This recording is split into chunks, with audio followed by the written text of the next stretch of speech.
kuadhimisha kwa habari ya upatanisho si jambo la kawaida. Upatanisho ni jambo kubwa ambalo linaanza katika nafsi ya mtu yeye mwenyewe. Kwanza ujijue wewe ni mwanadamu. Wakati wowote unakwenda kinyume na Mungu wako.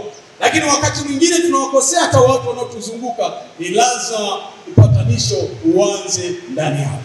Na ndio maana Yesu Kristo anaposhuka kufanyika upatanisho, anaitoa damu ile ile kama alivyofanyika katika Agano la Kale. Katika sura 17 Mambo ya Walawi 11 anasema, na damu hiyo itafanyika upatanisho kwa nafsi zetu. Bwana asifiwe sana.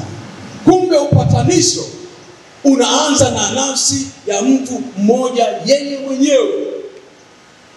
Usipokubali kuipatanisha nafsi yako, huwezi kumsamehe mtu mwingine, kwa sababu utaendelea kuhesabu mabaya aliyokutendea.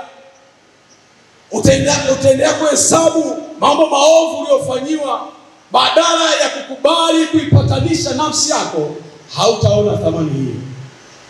Kwa hiyo katika Agano la Kale, damu inafanyika upatanisho kuanzia kwa mtu yeye mwenyewe.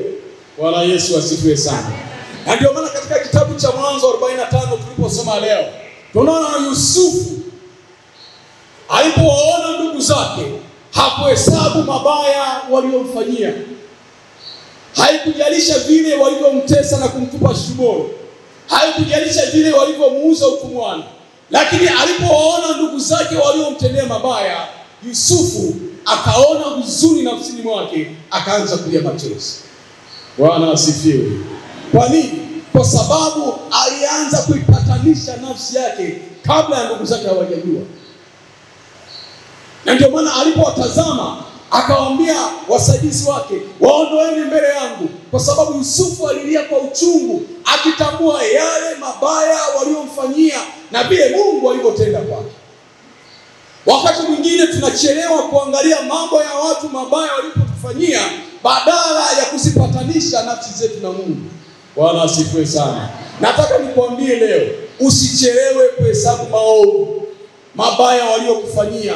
Patanisha